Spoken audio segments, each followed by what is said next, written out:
Hey, this is Nick, or Quarantine Nick. You can see I'm one of the developers for Collective.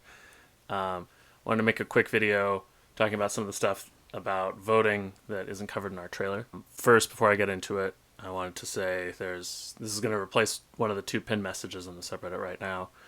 So, quick advertisement for those. So number one is the art showcase. I think this is our fifth art showcase. It's basically a bunch of our players get together and have a theme. They make a bunch of art around it, and then that art is available to everybody. So it's a nice little community thing that happens pretty regularly. Thrifty Fishing is organizing that. Sometimes he streams. Sometimes he fishes.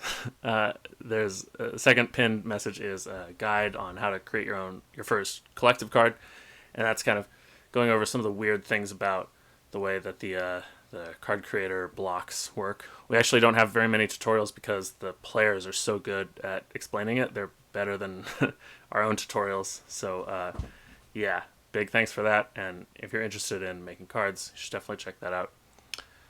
Anyway, so to go to the actual thing that this video is for, it's kind of to cover a lot of the complexities of voting in a video, because you can look at all this stuff on the library section of the website, but it's more like it's like a legal code. It's really a pain to look through all that stuff and actually learn. So just the quick rundown is basically, so number one, the top 10 cards every week with the most votes get in the game. The cutoff is Wednesday midnight, but the actual cards are counted on Friday morning at 10 a.m., and those are both Pacific Standard Time. Now, that happens because, if you post something on Wednesday night, you want to let it have some time to get some more votes.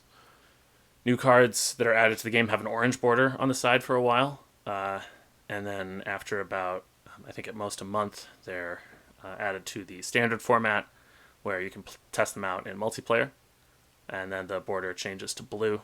After at most 2 years of being in standard, they get rotated out. Eventually, we'll have a format where those cards are still playable, but it's not available right now. We're going to develop it later.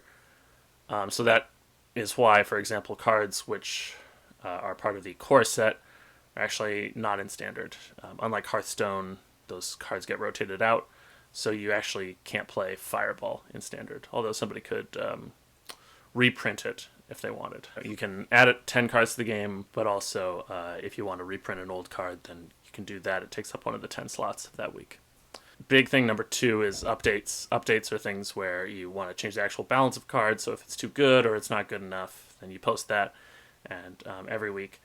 Normally, the top 3 cards with the most votes that are tagged update at the beginning get into the game.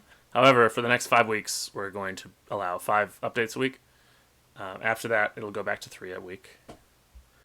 As far as other ways to add changes to the game, let's see, there's a thing called cosmetic updates. Cosmetic updates basically mean they're like updates, but there's no limit on how many you do, and they can't affect balance. There's only 3 things that affect balance that can be added in a week normally, except right now it's 5. The next few weeks it'll be 5. Bug fixes actually are something where you can post it on Reddit, or you can just message me on Discord or Reddit, and if we see that, we'll basically test it out, make sure it fixes a bug, and then we'll just put it directly into the game. If card's broken but you don't have a bug fix for it, then you can just tell us and we'll put it into limbo. We don't want broken cards in the game. It's really helpful to do that. If you see a card that doesn't work, put it into limbo, and then as soon as the creator gives us a fix for it, it'll come back out and people can start playing with it again.